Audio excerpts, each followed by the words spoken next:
Hello, 10th class. Today I'm going to take up the lesson Nelson Mandela Long Walk to Freedom. So, this lesson is written by Nelson Mandela himself. The extract Nelson Mandela Long Walk to the Freedom is taken from the autobiography of this great man. तो इन्हीं की खुद की लिखी हुई है autobiography है। It is touching account of the horrible atrocities and the operation inflicted by the heartless white rulers on the innocent black native in South Africa में ब्लैक्स पे वाइट रूलर्स के द्वारा ऑपरेशन किया जाता था, उनको दबाया जाता था। The rhyme adopted a policy called apartheid that created one of the harshest systems of the racial discrimination in the world. Apartheid के तहत इनके वाइट्स का जो है ब्लैक के लिए अच्छा बिहेवियर नहीं होता था। Mandela shares a few of his bitter experiences during the struggle against apartheid along with the overwhelming emotions he experienced when a democratic era was finally ushered in after years of the struggle। तो Mandela ने इसमें अपने few bitter experiences को share किया है against apartheid and finally they have got the democratic era. Okay बेटा। Yes, beta. Now let us see the summary of the chapter. The chapter is an extract from Nelson Mandela's autobiography and takes the reader back to May 10, 1994, when Mandela was sworn in as the first black president of the Democratic South Africa। तो ये chapter extract है उनकी autobiography का, जो हमें ले जाता है उस दिन जब नेल्सन मंडेला ने first black president of the democratic South Africa के रूप में शपथ ली थी। The historic day was clear and bright with dignitaries from all over the world coming over gradually to facilitate him and the inauguration ceremony of the installation of the South Africa first democratic non racial government was to be held in the Sandstone Apartheid and Sandstone Amphitheater in Pretoria. तो ये historic day था, उस दिन सभी dignitaries मौजूद थे, बड़े बड़े लोग मौजूद थे। और इस इनोग्रेशन सेरेमनी पर जब साउथ अफ्रीका का first democratic non racial government बननी थी, ये कहाँ पर हुआ? एम्फी थिएटर प्रिटोरिया में। The building had been the seat of the white supremacy for the decades, but on this day it was throng by the people of the varied colours and the races from different nations. तो ये जो seat of the white supremacy थी, इस पर कई decades से whites लोगों का अधिकार था। लेकिन आज क्या था? आज वेरिड कलर्स एंड रेसेस के ऑफ द डिफरेंट नेशंस के लोग वहाँ पर मौजूद थे। Mandela was accompanied by his daughter Zenani and his swearing in was preceded by that of Mr. De Klerk as his second deputy president and Mr. Thabo Mbeki as the first deputy president। तो ये लोग वहाँ पर उसकी बेटी and second deputy president and first deputy president वहाँ पर मौजूद थे। Nelson Mandela pledge to obey the and uphold the constitution of the republic. उन्होंने उस देश के कॉन्स्टिट्यूशन को अपहोल्ड करने का जो है प्लेज लिया। He also swore to devote himself to the well being of the republic and its people. और उन्होंने ये भी शपथ ली कि I will do the best for my country. In his inaugural speech Mandela equated the country's old misrule of the whites to an extraordinary human disaster. He promised to bring up a society of which all the humanity would be proud। और उन्होंने promise किया कि मैं एक ऐसी society लेकर के आऊँगा जिस पर मानवता को गर्व होगा। ओके बेटा। An impressive display of the South African jets, helicopters and the troop carriers added to the spectrum of the inauguration ceremony। तो जेट्स ने, हेलीकॉप्टर्स ने, इन सब ने वहाँ के जो है नज़ारे को बिल्कुल बहुत अच्छा बना दिया। Mandela termed it as an exhibition of the military loyalty to the newly formed democratic government. तो ये एग्जीबिशन था उनके लिए मिलिट्री की लॉयल्टी का। When saluted by the military generals Mandela pointed out the shift in their attitude. जब इन लोगों ने सैल्यूट किया तो उन्होंने उनके एटीट्यूड में एक चेंज को देखा। This decorated officers who had just saluted him as the new president and pledged loyalty to his government, would have arrested him not many years ago. कि थोड़े से साल पहले उन्होंने उनको कर लिया होता, और आज ये लोग सल्यूट कर रहे हैं और उनके एटीट्यूड में बदलाव है, अब वो लॉयल हैं. And the grand ceremony came to a close with the Impala jets leaving a trail of the bright colors that formed the new South African flag. और ये कैसे सेरेमनी ख़त्म हुई? इम्पाला जेट्स ने जो है trial of the bright colours that framed the new south African flag, उनकी trial से जिन्होंने आसमान में एक अफ्रीकन फ्लैग को बनाया. ओके बेटा. On that symbolic day, two national anthems were played. The whites sang Nkosi Sikelel Ifrika and blacks Die Stem. Mandela knew that although the two groups had once despised each other's anthem, they would soon memorize both. तो उस दिन whites ने नकोसाई शिकलेल Africa गाया और blacks ने die stem. और Mandela को पता था कि दोनों के दोनों आपस में नफरत करते हैं, पर उन्होंने कहा they would soon memorise both. Okay बेटा.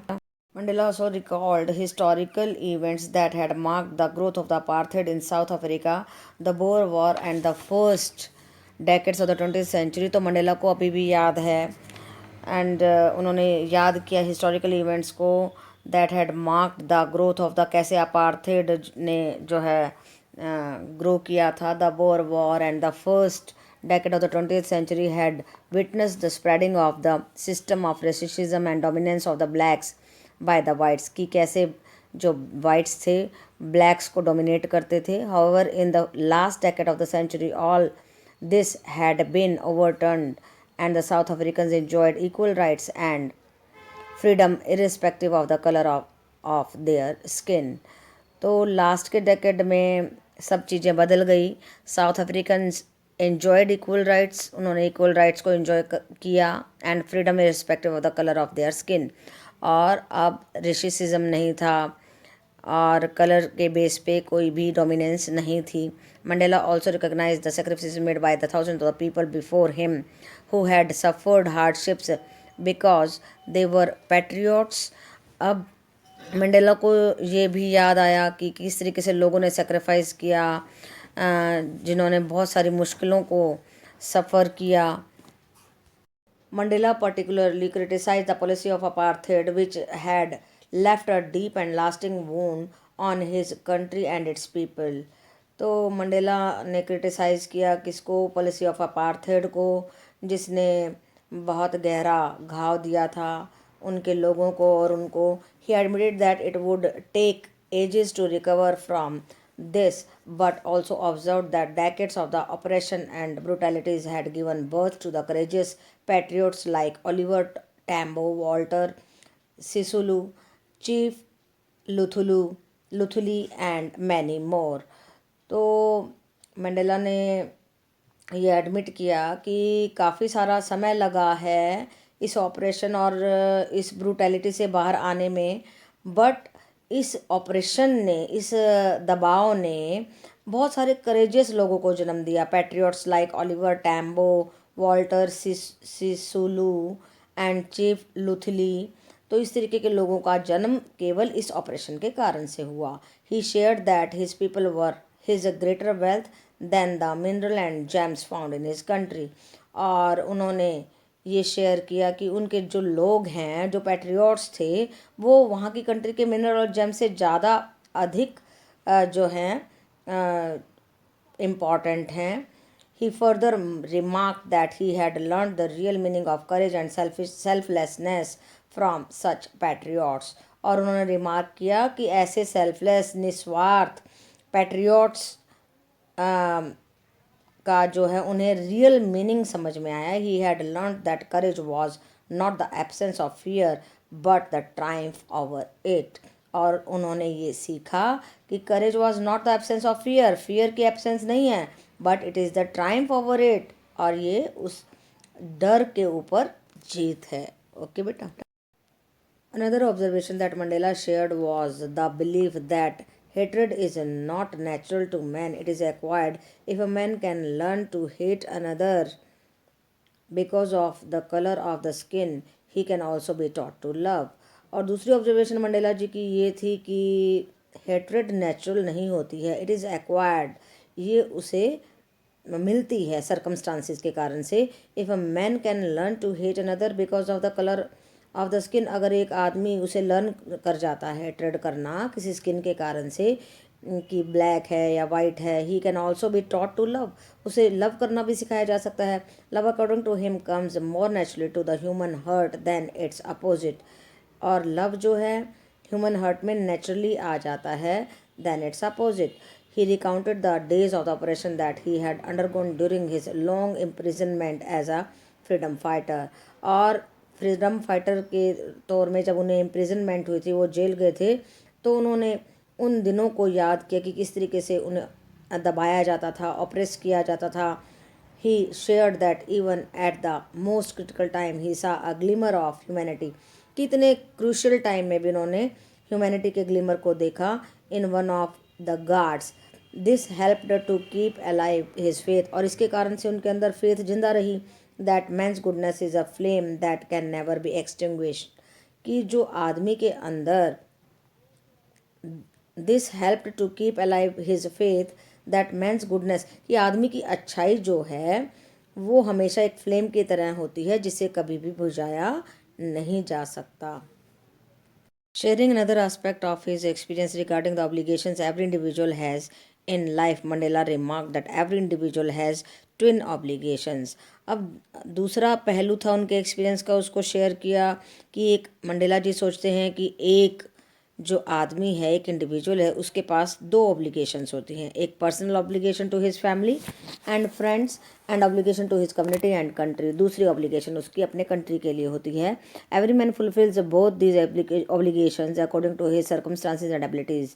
और हर आदमी ऑब्लिगेशंस को अपने सर्कमस्टांसिस, अपने हालातों और अपनी एबिलिटी के अकॉर्डिंगली डील करता है और उनको फुलफिल करता है. But tragically in his country, if any black coloured man like him try to fulfil these obligations, he was punished and isolated. लेकिन उस कंट्री में अगर कोई ब्लैक इस तरीके की ऑब्लिगेशंस को कंप्लीट करने की कोशिश करता है तो उसे पनिश किया जाता है, उसे आइसोलेट कर दिया जाता है.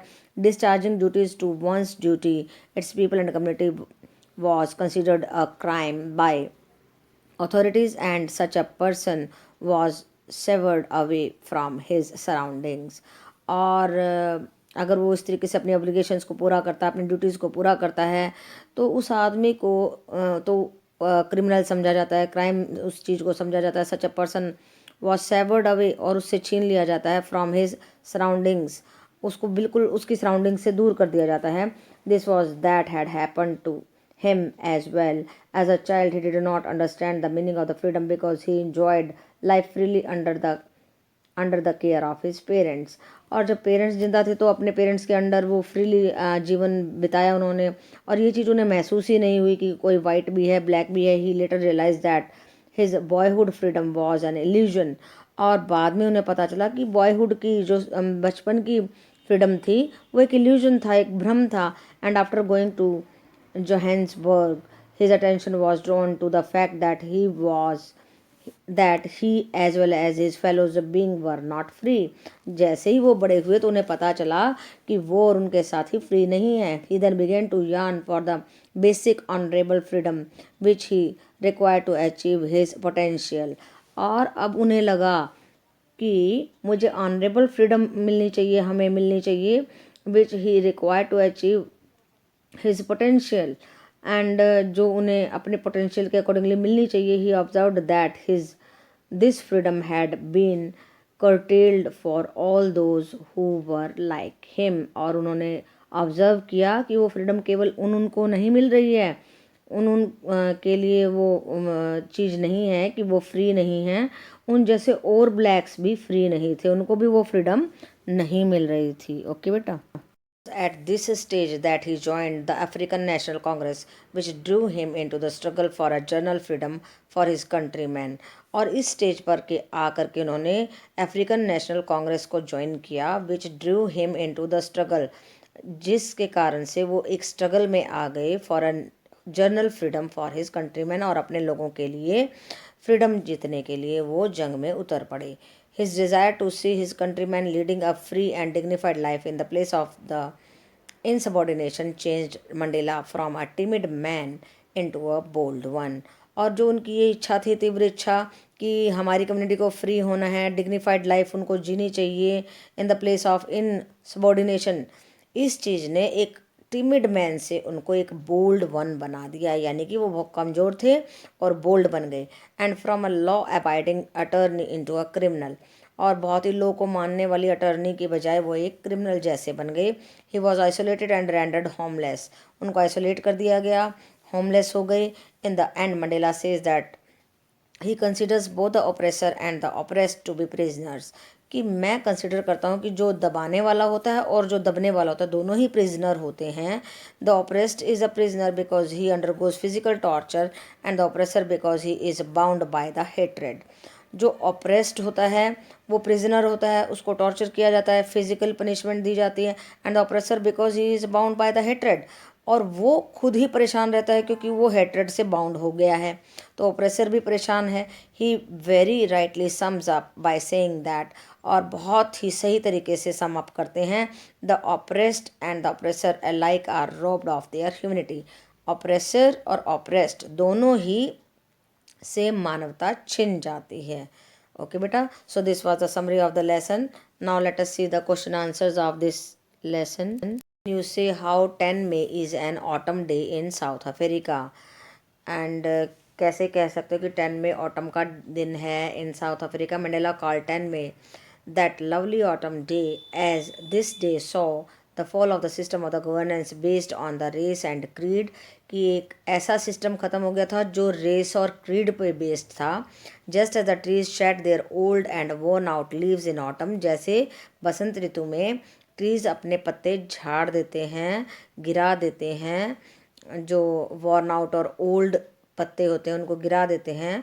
सो were the oppressive policies practised in South Africa shed making room for a new and fresh democratic non racial government. ऐसा ही हुआ कहाँ, साउथ अफ्रीका में, और उन्होंने अपनी ऑपरेसिव पॉलिसीज़ को गिरा दिया और एक नया समय आया, making a room for new and fresh democratic era आया of the non racial government, जिसमें जो है रंग भेद नहीं था. ओके बेटा.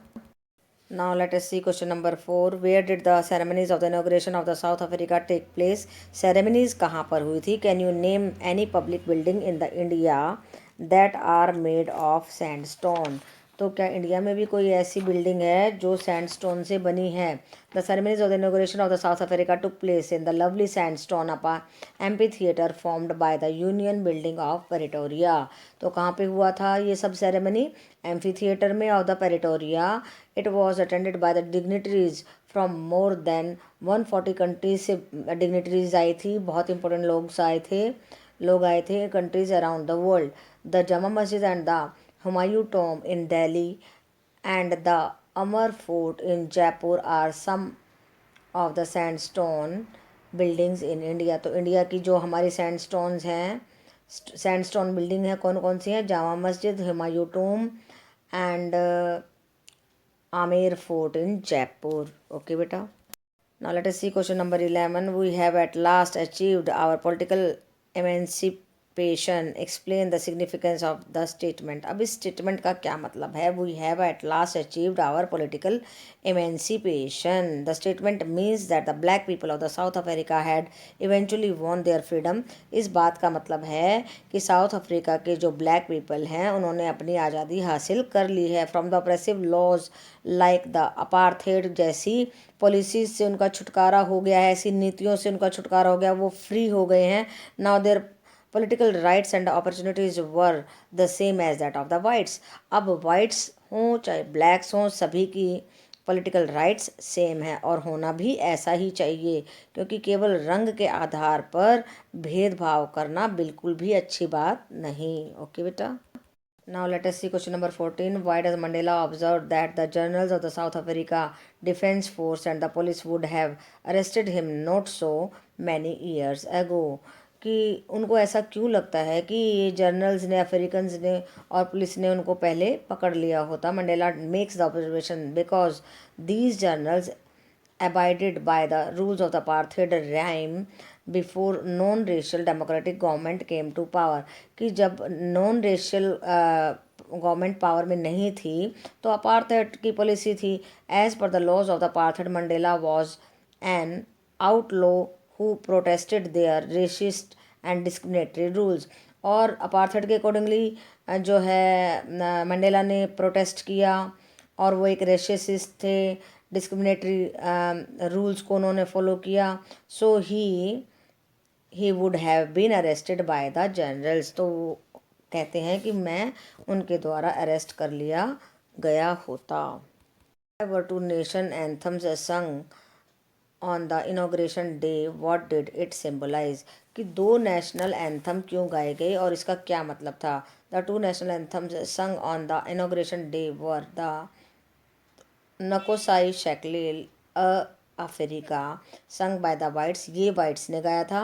And the Die Stem the old anthem of the republic sung by the blacks, ये ब्लैक्स ने गाया था, ओल्ड एंथम थी। It symbolise that the coming together of the two groups that had remained segregated along racial lines till then. कि अभी तक तो ये दोनों अलग थे लेकिन अब दोनों की यूनिटी का सिंबल था कि दोनों ने एक साथ गाया, अपना अलग अलग गाया लेकिन इकट्ठे गाया। तो इसका मतलब ये हुआ कि जो अलग थे वो अब एक होने जा रहे थे। Now let us see question number 23। How did Mandela learn the meaning of the courage? Mandela ji को करेज का मीनिंग कैसे लर्न हुआ, उन्होंने कैसे सीखा कि करेज क्या होता है? Mandela learn the meaning of the courage from his comrades in the struggle of the freedom. जो उनके साथी थे फ्रीडम के स्ट्रगल में, उनसे उन्होंने करेज को सीखा कि करेज होता क्या है। He repeatedly saw man and women risking and giving their lives for an idea. और एक आइडिया के लिए उन्होंने आदमियों को और औरतों को अपनी लाइफ को रिस्क में डालते हुए देखा। ही saw them standing up to attacks and torture। उन्होंने उनको अटैक्स और टॉर्चर्स को सहते हुए देखा। Displaying remarkable resilience without breaking, और उन्होंने बहुत ही अचूक साहस दिखाया। क्वेश्चन नंबर 24 देखिए। What does the courage mean to Mandela and what is the meaning of the courage for Mandela? To Mandela courage means overcoming fear and not the absence of the fear. Fear की absence नहीं बल्कि fear को overcome करना, उसके आगे जीत दिखाना, डर के आगे जीत दिखाना। The brave always conquer fear which gives them the strength to stand firmly against atrocities without breaking them. और ब्रेव क्या करते हैं? फियर को कॉन्कर करते हैं और उनको उनके अंदर एक अजीब सी ताकत आ जाती है फियर के अगेंस्ट ताकत दिखाने की, एट्रोसिटीज़ दिखाने की। The courageous people never feel afraid. और जो बहादुर होते हैं वो कभी भी डरते नहीं हैं। Now let us see question number 27th, and what is asked in the question number 27th is that what kind of the life did Mandela have as a child? Mandela ने अपनी एज अ चाइल्डहुड में life जो है कैसे जी थी? As a child Mandela had a safe and free life. क्योंकि parents साथ में होते हैं, हमें सेफ लगता है, फ्री लगता है, वैसे ही मंडेला को लगा।